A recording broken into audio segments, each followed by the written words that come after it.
La musique chrétienne actuellement est différente par rapport à avant. Surtout l'époque où il y a Bandimbo, tout ça, Baliwa, Banasimboli, c'est plus pareil. Aujourd'hui, ça change. C'est vraiment sincère. La musique, il y a l'élo. Et comme un peu dans la monotonie, un peu plus, c'est surtout dans le baptême. Baptême, il y a comme Kokana. Et puis, la musique est comme Bima un peu. Par rapport à l'originalité, la musique est avant. Pour nous appeler ça exemple typique, exemple clair, au moins, on a des chansons plus haut, ils ont ça la succès, l'élo. Après 3 ans, 4 ans, ils ont soutenu. Dans l'église même, ils ont maté. Bon, imaginez, la plupart des artistes ont eu succès dans les 5 dernières années. Bon, on a que Banzembo dans l'église, ils ont soutenu. Mais si on a Banzembo à Kala, Banzembo et Banda Obimakala, c'est un petit exemple typique et belé. Tu dis exemple, il y a un frère de Ningo de Banzembo. On a tiré dans l'église, ils ont tu dis un frère Matou. Toujours même na symbole mission nanga nango monango et bima lelo ça fait 12 ans c'est ça un peu musique c'est un peu à côté quoi. Nzamba inspiré ngandi mona j'ai compris après le temps que Nzamba inspiré ngandi mwaliwa wana pona batu mususu en fait. Ça nga pas c'est un chrétien mais loko na sala na bonde la ka que Nzamba sunga bango. Donc voilà Nzamba sunga bango parce que ba serviteur de Dieu. Donc voilà Nzamba sunga bango a relevé bango encore mais ça la nga passe. Na ebité poani batu bandimaka puissance à Nzambe te. Batu bandima puissance à Nzambe te Nzamba salaka. Moi je crois en Dieu parce que Nzamba uti nanga musika tia comme nanga boy. Na ebi que lelo na monde lelo il y a ba chrétien kabal juif et régner makasi. Effectivement kabal juif lelo soko régner na milliers chrétiens eza na batu belé lelo ba koti na système. Et ana batu lelo ba koti na système. Ba koti na système. Mais na olobake ngana na système wana ti ba proposer batu surtout batu ba yebani mingi ba proposer bango ba ya proposer batu na bambongo na ba système mais ngana olobake na sala Nzambe te ka po Nzambe bo na ko expliquer Nzembo nyonso te mais na Nzembo na yika koloba na suka wana ke bato nyoto bazana ba système bato bazwa ko proposer batu ba système ba yebake mais na ko loba nyonso te na TV papa na bo ba problème.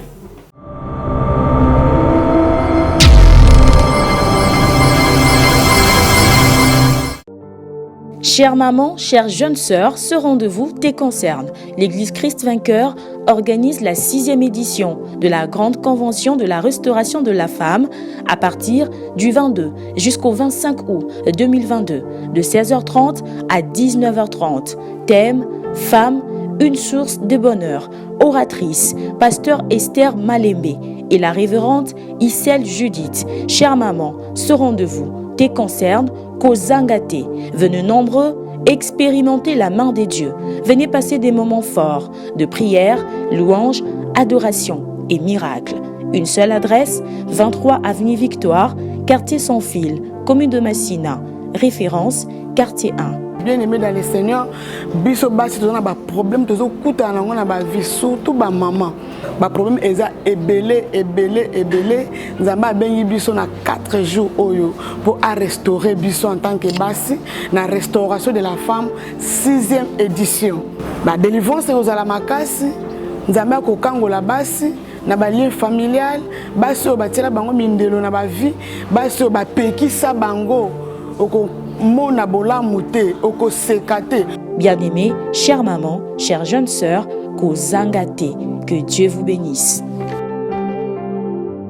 Vérité et réalité, votre magazine qui vous informe, qui vous forme avec un divertissement très très modéré. Bienvenue mesdames et messieurs, vous qui nous suivez sur Nouvelle Tendance Télévision, Culture d'Excellence, rendez-vous.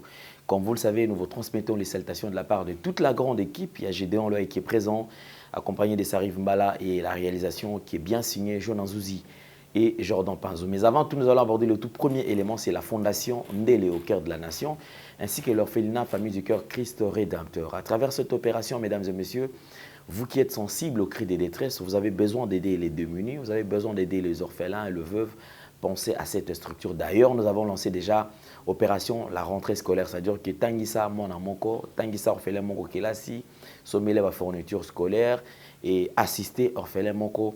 Et certainement, il y aura une mention spéciale de bénédiction qui sera à notre disposition. Nous prenons les images et on se retrouve juste après.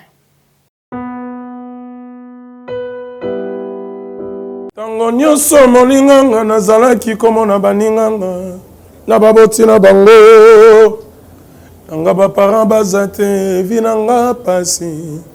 Est-ce que koko fait la baboti ezali sumu? Kozanga baboti est-ce que ezali sumu? Voilà, na ko pesa bino message. L'orphelinat Christ rédempteur. Et ana posa lisungi na bino. Tala musala munene zo sala pona bana. Tala musala munene zo sala pona bana oyo. Mokile tiki ebwaki. Mais nzamba termina nzelo orphelinat oyo pona ko encadrer bana oyo. Yaya lisungi na yo to ana ngoposa. 1 euro no to ana ngoposa. Pona mwana moko. Tango mwana moko allié nzambe ya bitike oya permettre ete na nzela no mwana alia akobosa na ote. Voilà message ya l'orphelinat Christ rédempteur to ana besoin lisungi na bino. Ba numéro ezana se kota contact na biso assistance na yo et aux lisungi pona bana. Que le Dieu des orphelins a bénir diama mtunyo soja ata likanisa ko sala quelque chose. Peu sali yango zamba pambola bino. Nous sommes de retour sur ce plateau. Nous avons le plaisir de recevoir un serviteur de Dieu. C'est un chantre de l'Éternel et quelqu'un qui a toujours sorti de belles chansons pour la gloire du Seigneur. C'est le chantre de l'Éternel, Papa Clovis Makola, qui n'est plus à présenter d'ailleurs. Azali artiste oyo azana ba casquette belé oyo banze mona etilelo. Alors ce toujours il y a nenga mokito benga on va chef d'œuvre parce que lelo na moment ba prière intense. Dans un moment où ce sont des chansons qui nous accompagnent et sont surtout quand on a profondeur et puis la présence en Zambé. Papa Clovis, bonjour et bienvenue. Bonjour mon frère Alain Dele. Bon retour au pays. Merci. Mais Papa Clovis, déjà, ça nous a quand même plaisir. Oye Nakin, mais nous avons quand même un filo moins dans mon monde. Nous avons déjà qui quitte, nous avons déjà au tamboli, mais dans le silence. Pourquoi préférer Oye Nakin? Merci beaucoup pour la question. C'est vraiment capital. Mais avant de répondre à la question, je salue Batunion tout bazar en ligne. Bato bazu grâce à Roland Nabiso. Parce que c'est important. Nous avons basara les taux pour nous koyoka. C'est mutazo ka soute c'est gaza sou mutute. Donc voilà, merci beaucoup à vous. Et puis question est capital. Normalement na yaki kin na ndenge un peu à silence na keki kwiti parce que na bande kozela ba clip ya banze moment na osale sila après na banda télé.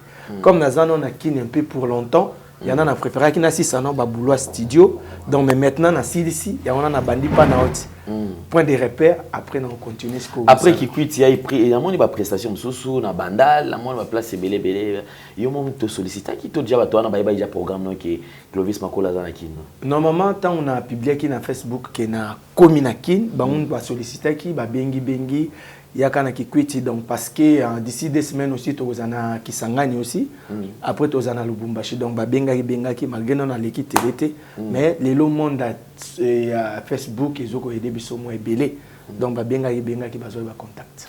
Mais en parlant il y a ba prestations différentes prestations tout ça là na ville province à Kinshasa et puis pour ne pas parler il y a Kikwit na moni quand même se faire accompagner. Au tika orchestre awa déjà za la rato yo mo le bikite na zo kaka bande ko ba accompagner nazara déjà orchestre parce que kini yamboka na ngai oyebi ke na belo to sala ba misale belé donc to kendaka mais to tika pena na tika mouvement awa ba répétaka ba na siège na bango pa na ngai donc dans temps on a commis to bande mbama au boulot bango pe muto sisi na bango pe studio na ba clip kara na bango. Ah OK. Merci beaucoup frère Clovis Makola. Naibi quand même osa parmi les chantres rares.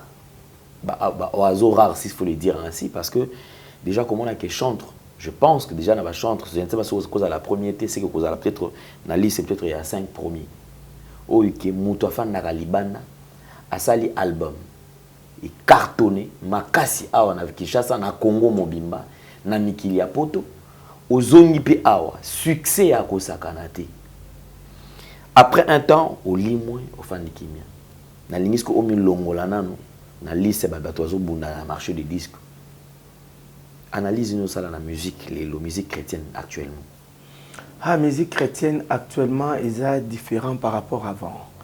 Au moni avant tozaki na beaucoup de producteurs qui étaient là bazo soutenir yo et puis to bandek ko za na ba vente à ba disque. Vente à CD et DVD, mais aujourd'hui il n'y en a plus quoi. Parce que les autres côtés dans le monde, il y a YouTube, dans le monde, il y a des réseaux sociaux. Les musique est comme un peu différent par rapport à avant. Les pour Batouba Landa, il faut des réseaux sociaux.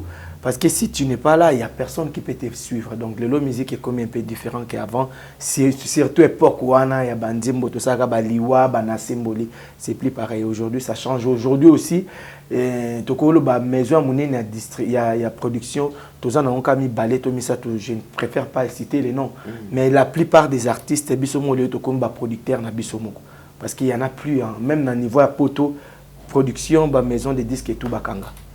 La maison Toubakanga par rapport à la technologie actuelle, oui. Mais alors, toi qui es sur le plan fond, musicalement parlant, est-ce que tu penses que la musique au Bossala, ils ont bientôt et comme ils ont la musique chrétienne? Pour être vraiment sincère, les musique, il y a les lots, et comme un peu dans la monotonie, un peu plus, c'est surtout dans le baptême. Baptême, et comme kokana, et puis musique, et comme bima un peu. Par rapport à l'originalité, à la musique et avant. Pour nous appeler ça exemple typique, exemple clair, au moins on a des chansons plus haut, ils ont ça la succès l'élo. Après 3 ans, 4 ans, ils ont soutenu. Dans l'église même, ils ont maté. Bon, imaginez, la plupart des artistes ont eu succès dans les 5 dernières années. Bon, on a que banzembo dans l'église ils ont soutenu. Mais c'est au tali banzembo à kala.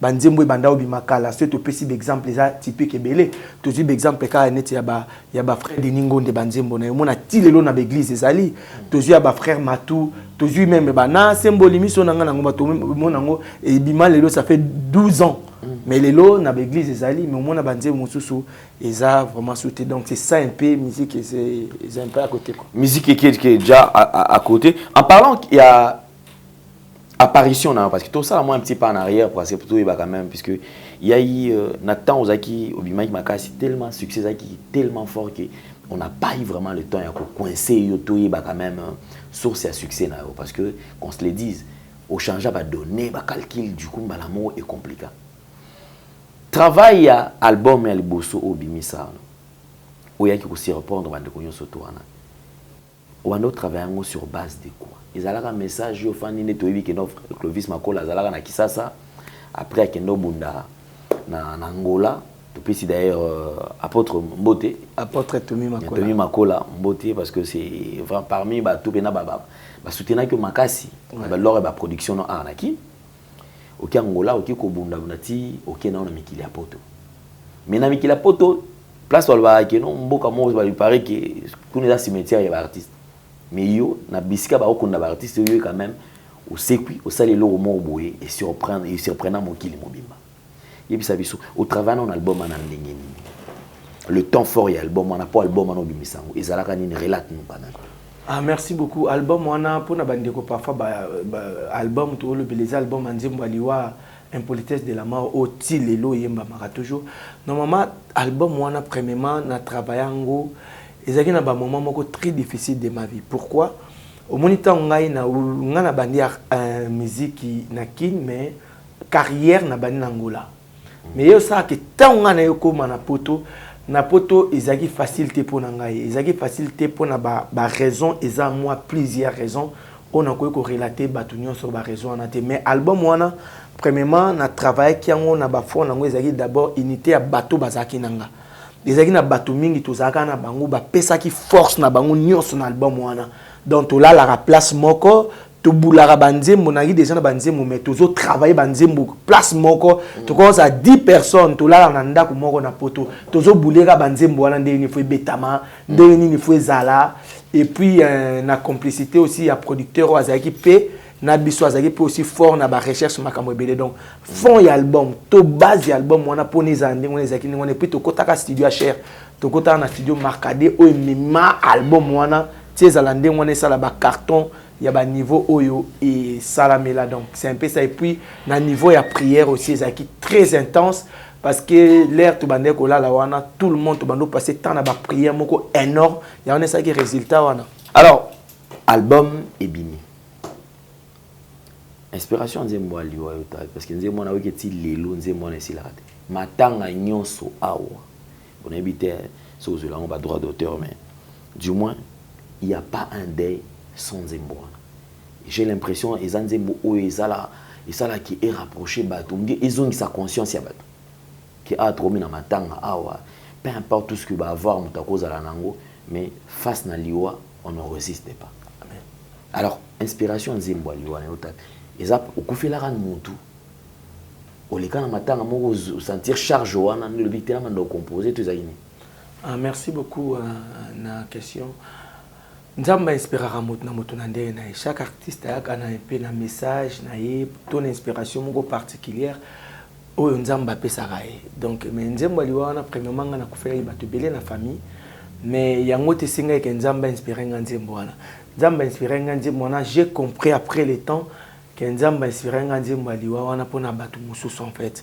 Au début, je me disais que Dieu m'a inspiré par rapport à papa, Ndenga Koufaki, maman, tout ça, la grande sœur.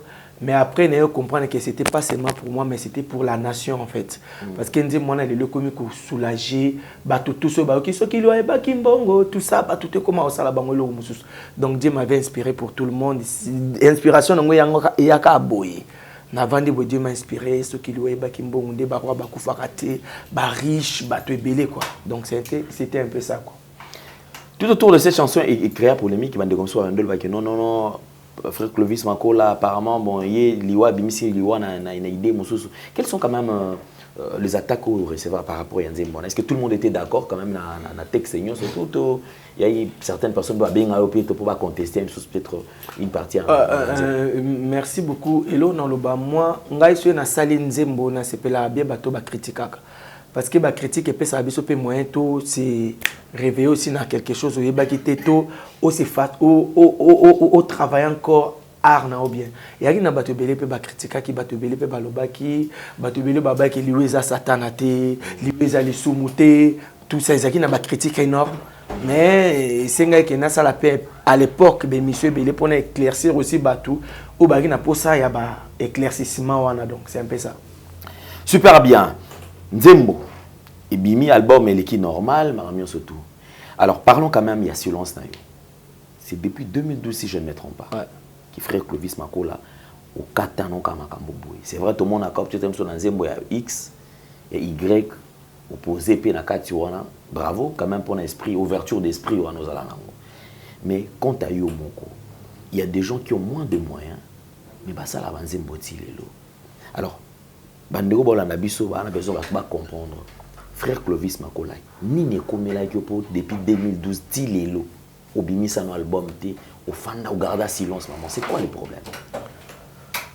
Merci beaucoup question ana isa tellement bazo tout nangango tout le temps na Facebook que papa otikano musique papa nini kaka omoni nzambe azali nzambe a multi système nzambe moko to comprendre ka nzambe te pour je te comprendre nzambe c'est kaza son nzambe te au moni temps on a bimisi album na symboli biso na ngana ngomba isika lobiko na mikuta na bimisa on a 2009 et ça 16 en 2012 tant on a eu beta triomphal awana kisasa tant on a eu zonga poto Dieu m'avait appelé na mission moko par rapport à ministère nangai parce que lelo naza suka na chanter na comme aussi un prédicateur qui prêche aussi oyo na na ministère na ngamoko pe lelo na komi ko diriger nazo ko conduire nzamba a lukaka memanga na anglais wana que na osa la musique mais je prenais plus le temps ya osa album mais na se concentrer qui mingi par rapport à ministère nanga étant un évangéliste mais elinko lo bateke na poto na banda obeta te na banda obeta ba concert ko voyager mais album de Dieu me permettrait pas ya osa encore album et puis c'est un peu différent chaque fois na banda aux en studio au moins soit il y avait un problème soit banzembe bungi na studio j'avais compris un moment qu'il fallait na vanda na nous na okana mungongo na nzambe mais le temps est arrivé siko après 10 ans na robim album oui que lelo au rejoindre ka bandeko bazolba ke oui que papa Clovis et sous atiki sous nkunga atiki sous chant akineka c'est vrai effectivement ministère évangélique ils en ont peu kitoko mais on a l'impression comme tout comme on a carence ya ba adorateur toi on a carence ya ba yembi parce que déjà tout le temps ceux qui sont dans séminaire dans l'église il faut ganga il faut le voir ils okufa or ils en a bande ko a besoin papa Clovis Makola ya kana côté pambola biso omi partager nini parce que j'ai l'impression on dirait tu es choqué. Oui. Donc papa Clovis do tia tika nemso ko yembela nzambe yembela biso banzembo kitoko boye sunga biso do po ye kaka Il y a un peu côté dans l'évangélisation du sous. On a changé avant peu pour évangéliser. Ah oui, bon, normalement, il y que ceux qui n'ont le ministère évangélique, l'évangélisation de Natiki Makambu Yarosa, Yaroye Mbana, toujours, mais na banende aussi l'album, parce que Dieu ne me permettrait pas dans l'album na Moumawana. Mais c'est bon, album déjà, Ezobima.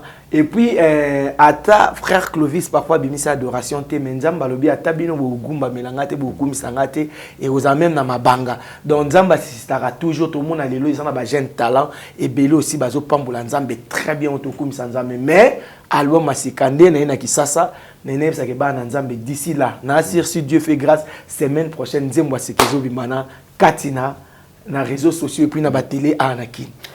Tozong là sur place on va dire parce que toi on me bela au banga na yo. Ah bon? Ouais, ma mbeze belé pene photos sur là parce que les lots tout le monde qui ça dire que ba interdit côté na quatre église et parmi na ba interdit on est côté na quatre église parmi bato a cité yo pour ça na quatre. Ah bon? Ouais. Cause à no précédé.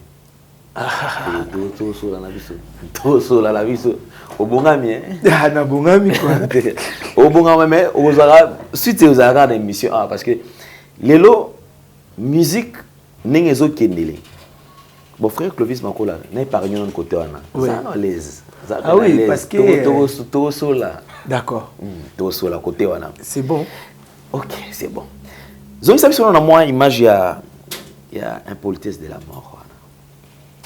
Oliwa ekotatola makita sukaya bomo inamotwe Oliwa ekopanzaka basekele nyoso mama sukaya bomo inamotwe yango bakumisaka te soki moto na kufite poto yebite basekele nyoso ekobima yango tolobaka mingi te soki moto na kufite poto yebite basekele nyoso ekobima Oliwa eyebi mbongo te eyebi conseil te eyebi elaka te. Super bien, bravo pour la belle œuvre au Lelo. Quels sont les témoignages aux allez qu'on enregistrer dans l'album pays belé. Quels sont les témoignages au mis au fan du Anzamenangaï? Effectivement, dans un pamboli pour la bateau. Normalement, les témoignages sont énormes, mais ils ont vraiment belé. Parce que, si on a tout à l'heure, on a Facebook, tika musique, voilà. Parce qu'ils ont compris que Babylone, quand on est bandé, comment que témoignage, c'est belé.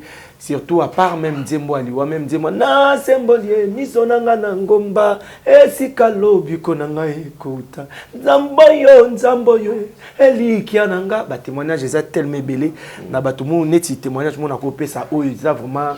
Et tika ngai na motema eza na ndeko moko mama moko azaki na mboka moko ya Afrique mobali nazaki na mbongo ebele mais maman ngo azaki na malade wana bande ko lukango e bande o mona na te ya na niveau France ake na niveau États-Unis ba mona malade take na niveau Chine ba mona malade te mabela ka zo konda kaka tout ça batukutu mutu bandolo ba famille mais hier ça là que un jour na chambre hôtel à radio ayoki azaki Anakin ayoki ba obeta nzembo wana na symbole et tout chaki mutema komi ko sambela et comme prière na ya tous les jours avant là la chaka nzembo wana bala la chaka nzembo wana au bout de quelque temps ayo comprendre que nzoto ne comment ko se rétablir nde mobali na bi d'habitude na tongo lia raté mo komi ko lia lobi j'ai pas compris depuis na komo yo kanzembo yo na komo sentir lokola misuni na nzoto na ngi komo bota.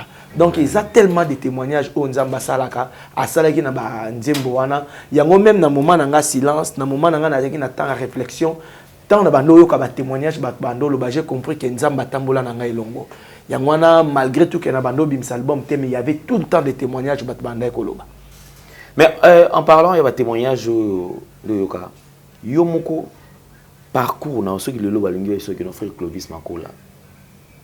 Jésus-Christ de Nazareth pour na yo. Au tchak na dimension nini parce que très souvent tout le monde qui va chanter ça dit au départ à bandi nanzan après un temps à qui on associé Jésus-Christ ya bando bet la tolo wana banda ko yo kelanga ma PC producteur yo kelanga ma APC inspiration banzembo kitoko succès et bandi Mais après, au bout d'un moment, section des autres qui ne veut pas, qui ne peut pas boyer, au sala boy, et c'est encore dans la classe mort boyer, au sala boy. Alors d'après yo sur fan li, on va nous raisonner en parlant du Christ. Tu te dis quoi? Au tchak na dimension ni. Mais Christ est à la dimension numéro 1 à Vinangaï parce que la Bible dit que tout ce qui respire l'eau est né de l'éternel. Donc déjà tant que vous en avez, il faut comprendre qu'il y a un Dieu qui te donne à pesa au souffle. Normalement Jésus-Christ est numéro 1, numéro 2, numéro donc l'ensemble c'est le Christ. Numéro 2 pas dans Christ est un dernier. Nous c'est ça Christ. Donc il y a un point capital et puis ce toyembara parce que le Christ est en nous surtout ngai ce naïmbara parce que le Christ m'a sauvé, m'a racheté de quelque part pour na outil quelque part mais nzambe on a pesé ngalobiko donc c'est un peu ça.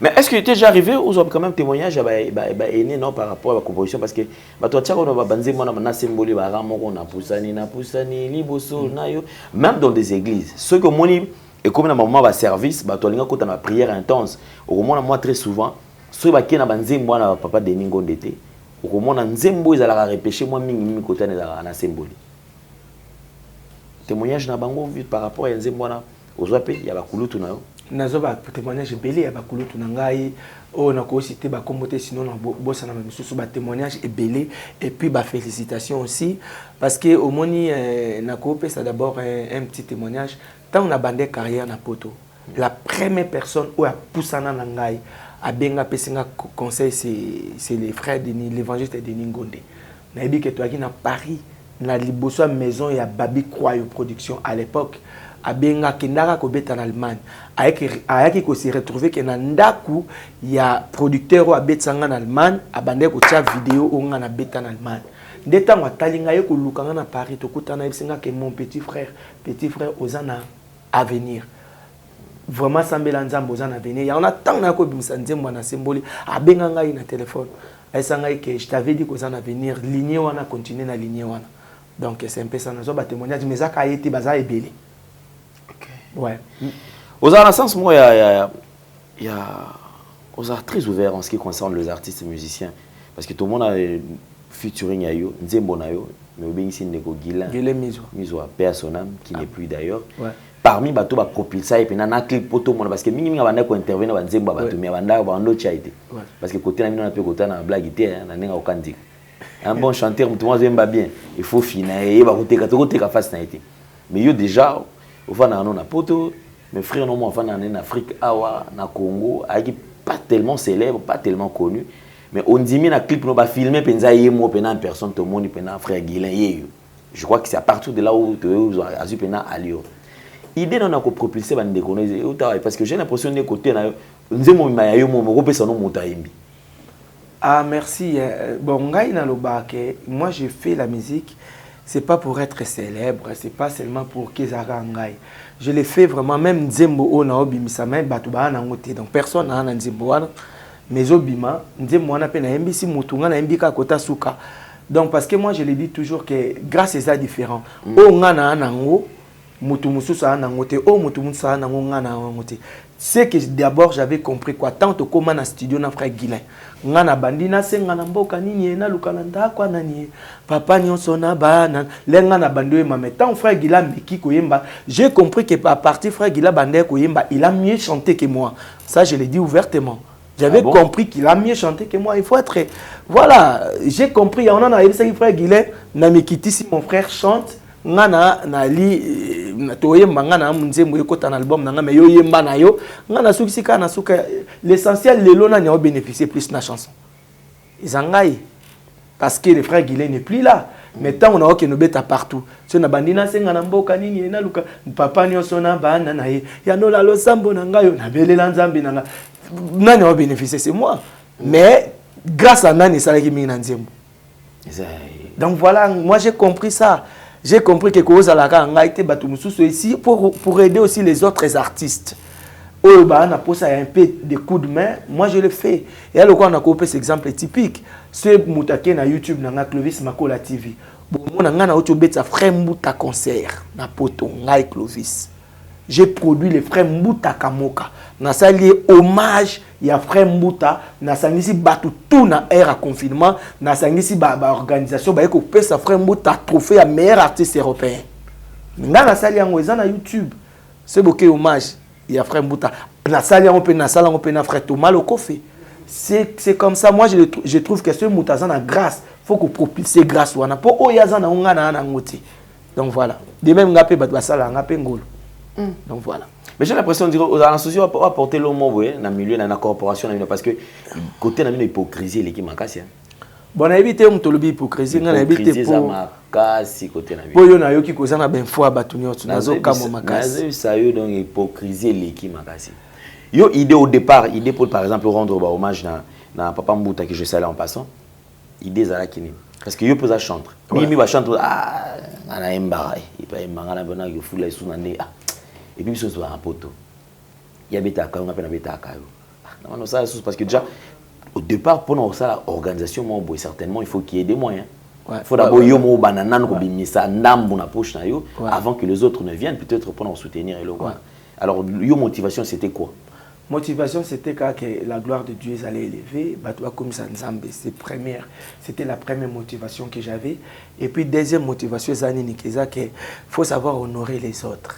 C'est important dans la vie. Il ne faut pas causer la ramoutou. Ceux qui les lois koufi, après, il est bon mage. Moi, je trouve que c'est dit n'importe quoi. Et alors, tout à l'heure, on a pour Nzembaliwa, pour le droit d'auteur, on a le droit d'auteur en Nzembaliwa. On a le mais et pourtant, depuis Nzembaliwe Bima, aujourd'hui, ça fait 15 ans. Nazana qui ça n'a déjà un mois malgré Nazaki Zaki na déplacement. Nazomo na ba chaîne à télé ne ba ocha ba hommage ya ba chaîne Nzembaliwa. Na mo na men na ba matanga men ba futa ngelo te. Mais lobby to un jour na ozara sauté. Après na mboka ba oya que voilà, les frères avaient fait une chanson, voilà tout honoré, ça ne sert à rien. Nakopé cet exemple typique le la sœur Marie Missam ou ba frère Alain Moloto ba opé ça ba trophée ba médaille tant ba koufi mais ça sert à rien. Honorer mon tout temps en vie et le on a sali pe hommage à frère Matou Samuel. Moi je l'ai fait, j'ai honoré le frère Matou. Donc là il y a une vision na vision qu'il faut savoir honorer bah surtout biso na pas ba chrétien.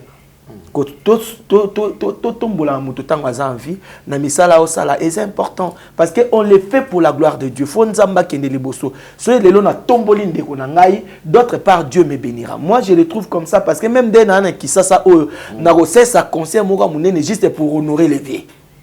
Donc on sala ngo juste pour honorer les vieux et puis concert wana na obetisa na obengisa batu ya partout ba ya uniquement ba vieux ba oyembati. Mais biso ba jeune to yemba musique na bango to laksa bango que ils ont beaucoup fait na musique ya nzambe o ils ont mérité to tombola bango.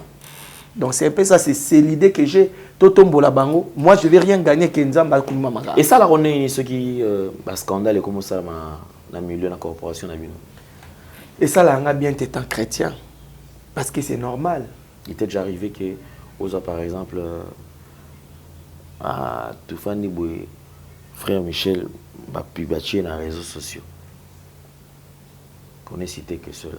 Mais pourquoi ok na dimension wana na lisolo na bisona? Tikasi on a zolo bat. Ouais. Yo za no ouvert. Ouais. Mais ça la connaît ni au fan di boy yo za chantre. Mais au fan di webson de kono pour chanter, on dit pouf. Ba bimisi oté sex tap na bimi. Oté X magamone et bimi na réseaux sociaux parce qu'apparemment réseaux sociaux ne comme dans un tribunal. Muke to ba sambisa na ba réseaux sociaux. Mikolo kingani na kingani bazo kanate. Rando ngoli fanda kuti bayo kana église fanda ba ancien ba fanda rien. Ti o abimisi na réseaux sociaux, pas abimisi na réseaux sociaux et tous ces règles là-bas na réseaux sociaux. Yo lorsque ce ozo fanda au moins que bandi kona oni maman sala ma réaction des anime. Réaction ngezaka et ça là nga pas c'est un chrétien mais loko na sala na bonde la ka ke nzamba sunga bango. Donc voilà nzamba sunga bango parce que ba serviteur de Dieu. Donc voilà nzamba sunga bango a relevé bango encore mais ça là nga passe. Monter mais ça là nga passe. Et était déjà arrivé déjà de prodiguer peut-être un conseil? Oui bien sûr. Comme ça au kutani pe na ebo. Et ça là maka belé, ça là maka vraiment belé. Mais relation na yo apparemment yo aux en bon terme na ba artiste yo surtout hein. Photo ça ka bon terme to c'est nzambe mo. To c'est nzambe mo to koza la bon terme mais ça aussi na makambo pe to koza la il y a le but gauche ngana le but droite mais to ça en bon terme. Na bato ba c'est nzambe na solo. toi c'est l'ensemble. Ouais. Frère Clovis, tout cela quand même vérité. Parce que dans Windows, il y a une trentaine de minutes pour tout cela, moi, vérité. Secret à concert en Ayo Sala, il y a Cinemax à l'époque, si je ne me trompe pas. Les Aranines, plein Oyo Sala Kawana. Batu, Bazo Kouya, Batu, Bazo Kangama. Oh non, bête les solos, Batu, t'es qui m'ont tabété les solos. Moi-même dans la salle. D'ailleurs, les images, les à côté, ce sont mes images. Ce sont nos images. Loin, il y a structure et ça là qui peut filmer concert. Ouais. Est-ce que le tu peux nous savez combien d'années? Ça fait 15 ans. 15 ans. Ouais. Est-ce que le lot il sont quand même à cœur ouvert? Ni secret à concert ça là on travaille on a nini. Mais au moins, d'abord on a remercié Bino parce que Bino mutubosunga ngana concert on a pona ba image bozwaka parce que structure on a zwaka wana basara musara mabe mais Bino vraiment de bozula nga ba image belé mais réussite à concert wana to nyon c'est pas ça que c'était seulement le Seigneur et ba prière oui na sûr à 100%. Vous êtes bien sûr. Bon, on a habité sur le mais on sûr que ça. J'aurais appris que frère Clovis Makola c'est parmi les gens où Babanda Kabal Juif Kala. Ah bon? Oui. Dans le monde de la musique, mais Badja Makambo Bele Kala, il paraît. Ah ouais? Alors, on a confirmé que Yomo est sabi sur le parce que ça, quand même, on est sincère. Est-ce qu'il y a solo Yoko Takabal Juif Kala? Tout ça, on est sérieux, frère Clovis. Ah, papa, dans le l'émission, on a dit un dossier. Tu es dans la possession d'éléments et belé. Et tant que tu as des éléments, dans sa recherche, bien, on a besoin de tant on a besoin de on a besoin que les lots quand même au ebisa biso. Donc, Nazo répond à la question. Donc, tant on benga une émission, tant on est un frère Clovis, on a posé une émission, c'est vraiment important. Donc, ils ont des points à ma solo. Ma campagne ma réunion sur tout solo là. Bon, on répond à normalement, na habité pour ani batu bandimaka puissance en Zambété. Batu bandima puissance en Zambété, Nzamba salaka. Moi, je crois en Dieu parce que Nzamba outi nanga musika tia comme nanga boy. Na habité que les lots na monde les lots il y a ba chrétien kabal Dieu fait zoreni makasi. Ça je le sais. Et yo est-ce que vous bien ondé? Merci pour comment que ne pas place sur na token. Papa, ben fo wana batu ba pesi ba kosi. Ouais, Nazan émission na Rolobano clair que effectivement kabal Juif les lots au régner na milliers chrétiens les a na batu belé les lots ba côté na système. Et puis les lots la région de na système. Non, papa, ko bakselanga malobate. Ça va. OK. Donc, il y a na batu les lots ba côté na système. Ba côté na système. Mais na olobake ngana na système wana ti ba proposer batu surtout batu ba yebani mingi ba proposer bango ba ya proposer batu na bambongo na ba système mais ngana olobake na sala nzambe te ka po nzambe a na sala nzambe te ka po na célébrité na sala nzambe parce que je suis un enfant de Dieu un jour faut na kotalola ngana na mais déjà ils a déjà na nzimbo yo mo déjà au mipota ki déjà ne na nzimbo ni na mipota ki oui té ne na nzimbo ni na mipota ki papa ouais. Ah, papa. Non. Tokoyo kangana. Non. Avato yoka ngana inaloba no nzembo ninga na mipoate. Tenko toyo kana te yebsa nzembo ninga na mipoate ki papa. Obi nzembo zo préparer obimisa. Ouais. Ayango. Yo ça non. Ça va. Non, peut sauver surprise de l'eau. Non. En parlant à Kabal Juif, te papa, tozonga na yo za na champ wana. Ngana za na nzembo o déjà studio nzembo yo ozobimisa déjà. Ah bon? Et puis la nzembo asikata. Ah bon? Et ça remix. O remixé nzembo te? Oui, na remixé nzembo. O remixé? Ouais. Merci. Ah bon? Donc yo kimisko ko yemba nzembo wana. O tim to so ayimba po yo sko na soko yo se dévoiler ndesko na soko nzembo. Mais yo zwi nzembo wana wapi? C'est là. Na salo surprise hein. Te non, kobeta na chanter. Na salo surprise. Mais te oza nzembo te. Na nzembo te. Te oza nzembo. Ça va. Bon, on c'est là parce que télévision et radio te. abotala bozo mona pe bozo yoka. Frère Clovis, vous avez surpris. Diana Salo surprise. Ah ouais?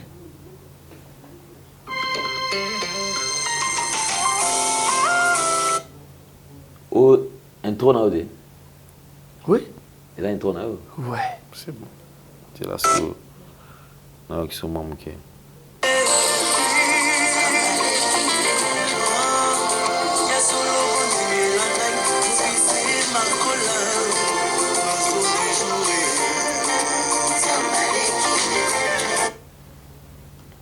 Les aïeux. Ah papa, je ne sais pas. Merci parce que Bandeko Pesa a confiance et surtout Bandeko vous avez un souci de son église corps du Christ. Nous sommes en train de combattre ce que Bandeko Oyo va aussi l'ensemble va mélanger ensemble. On a besoin de serviteurs de Dieu authentiques. Frère Clovis Makola, c'est une très belle chanson. Félicitations. Idée à ça là qui est mais il y a parce que déjà un bon chanteur de charme, vous avez une belle voix. Mais papa, oui aujourd'hui d'abord chanson à pipo, j'ai nzemboana batubazana on a kin togo zaka 3. Ngai muta studio na muta sa clip. Parce que bakisa na ngai togo mi comme 4. Mais il est really fort. Merci tout ça la recherche parce que il faut tout sur ma église. D'accord, on répondra. Idée na oye misandeko quand on sala kina Léo Gila. Idée c'est que na sepela inde na hôtel lobana batou. Moi je préfère bateau bazana grâce ko. Tu reconnais la grâce des autres. Ouais, je reconnais la grâce na ndima ke ndeko wana yimba wana ndenga yiminze mbona. Obimise pe na clip. Oui, na bimise na clip asali pe clip donc clip et la semaine prochaine donc on a sur mercredi clip est sur YouTube. Mercredi la semaine prochaine, habitez sur les de combien? Donc c'est enfin le retour sur scène. Il y a Bananeng, il y a monde album, il y a Frère Clovis Makola. Mais sortie médiatique non balamo, c'est-à-dire que clip al bosso mamo, c'est pas non obimisana non mutusus. Oui, na c'est pas na bimisa mutumususu donc voilà. Voilà, na c'est pas le pena que na chaeli bosso à l'honneur. Nzamba zolokumu. C'est pas une façon d'initier? D'initier comment? Pour initier ndengeni papa. Mais kabal juif autozo le bela. Mais papa ngana na kabel juif te? Vous avez kabal juif te? Non. Mais est-ce que maman kabal jusqu'à ce oyo yemi na nzembo? Ozo ki moi? Ah papa. Ah non. Mais non. Yo sigo yo olobi ozo initier mutute. Oui. Yo sigo kabal. Oui, dit que makambo ozo kende olukelanga ba problème na kisasa. Na luke ba problème. Ah oui, parce que na minute oyo les gens ba pelle musu na ozo déjà bien té déjà na makambo mais donc voilà. Oui, bah qui que comment contraquer ba tonyo surtout ba dévoiler ba bimisa ba exposer ba faux serviteur de Dieu libana. Té bon. Na nzembo na ko expliquer nzembo nyonso té mais na nzembo na yinka koloba na suka wana ke bato nyotu bazana ba système. Bato bazoa ko proposer bato ba système ba ke. Mais na ko loba nyonso té na TV. Eh papa, na bo ba problème. Au moni po yo ozana ba makambo ebele. Ben info pour ndenge des autres chansons wana cela veut dire que ça na ben info donc na li ko kota na ekotozo memangati. Il était déjà arrivé à proposer peut-être au kota misu na réunion moko boyer na structure moko boyer pour propulser le soso et ça là qui au soit sous makam. Oui, wana na za d'accord oui, c'est vrai. La proposeur déjà. Oui, ça c'est vrai. On dit matin. Na ko ndi matin pour nga ça la nzambe. Ils ont besoin au tonga ba château na kisasa c'est vrai déjà papa le parent. Ils ont besoin au tonga pe ba immeuble là. La bénédiction c'est Dieu qui bénit. Nzambe mutapambolaka. Donc voilà. Je préfère nazanga na nzambe wana na garder parce que moni nzembo wana lobi nanu ebimité mais na ebité comment recherche nous c'est le besoin mais na ozwa déjà ba pelle à moi malamu te pour na chanson wana. Mais na rassuré ba na nzambe que mercredi lelo na ebité sur tous les combien les toi le 22 donc le toi lundi hein. Lundi le 22 donc semaine prochaine ebimi. Semaine prochaine il y a plusieurs artistes déjà à succès on va zoyer mbaba pe na succès na bango. Pourquoi Frère Clovis yo associé ba moté ki no yeba na bango? Yo mimi okenda ozbimisa ba artiste moga o nan pena e banate to comprendre te obimisi. Mais alors que le mec qui est en bon terme, bah peine makambo. Oui, makambo ni. Makambo quoi si toi na télévision. Mais on se trouve le bango monter. Au banga bon. Tena go banga bango tena nga banga ga nzambe parce que na minute so ezali na banga bon na lobité bato wana pour ninge kende wana mais nga na banga bango ti na ba bandeko na ngai donc voilà to sambela nzambe moko bao ba na ba système bao ba système te ba na système te mais ngai c'est na imbisa déjà Sœur Dorcas Kaja c'est quelqu'un c'est une personne connue na imbisa déjà na banzembo bozane kuna poto to ane na poto mais na kisasa na oyimbisa bato oui, non, c'est pas.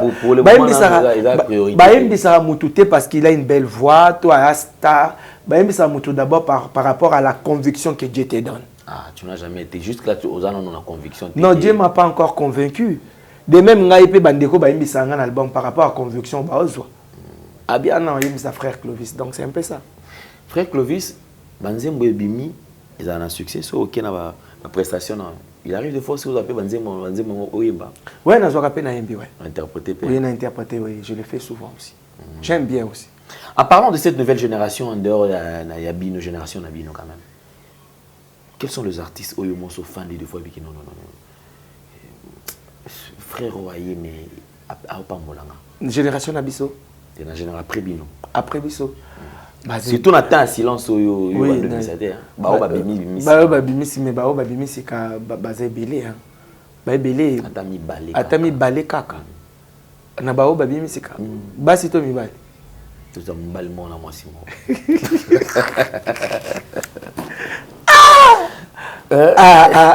Tout ça deux personnes. Oui que Moza makasi zo lukanga kaka papa. Hein? Il n'y a pas de proposer. Non, non. Au proposer. Bon, tu es beau comprendre capo. Bah, oyo, Nadé. Bon, on a cause frère Michel Bakenda pour abîmer après Ngaï. Frère Michel Bakenda. Tu cause Sertrina aussi. Sertrina. Ouais. Ok, frère Michel Bakenda. Sertrina, c'est bon. Ouais, c'est bon. Tu as répété,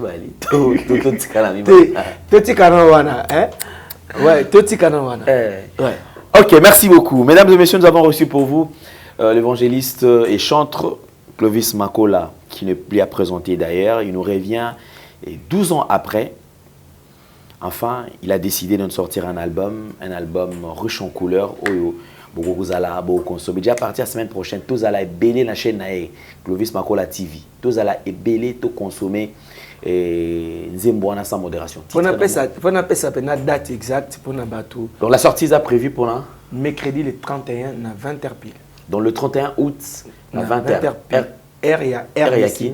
Voilà, OK. En Europe 21h pile. D'accord, c'est-à-dire que le 30 août 20h heure de Kin, 21h heure de Paris, comme ça tous allez belé bisous tous au rendez-vous na chaîne YouTube, il y a Papa Clovis Makola donc Clovis Makola TV. Ouais, voilà donc soyons nombreux afin que tout soutenir artistes et surtout qui c'est 12 ans après. Aujourd'hui, il nous revient. Il a toujours de belles chansons. Et après l'album en fait, ça sera pour quand album? L'album ça sera pour mi-septembre. Combien de titres?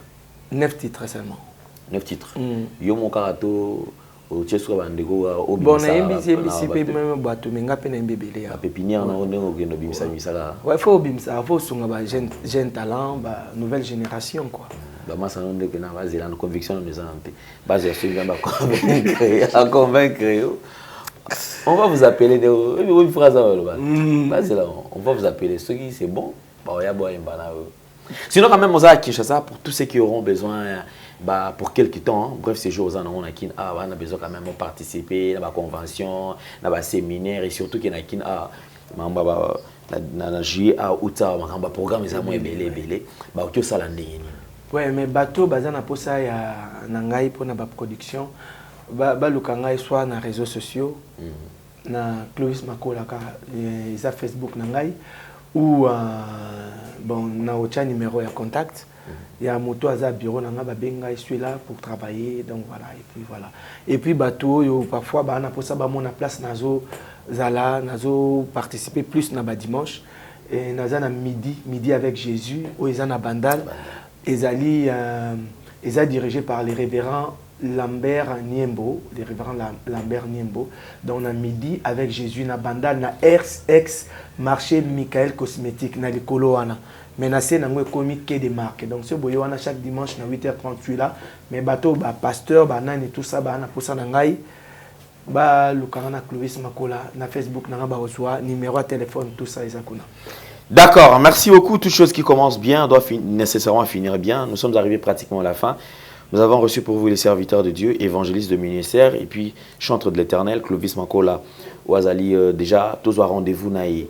Bana Nzambe, nyon surtout, où vous en avez besoin, à Pambola Bino, le sous dans l'église, Bobengi Sae, pour Tokoumi Nzambe et Longo, Papa Clovis Makola, plusieurs aïe qui habitent, pour nous recevoir, on a plateau, on a biso. Alors, un tout dernier message pour Tokabona Lelo.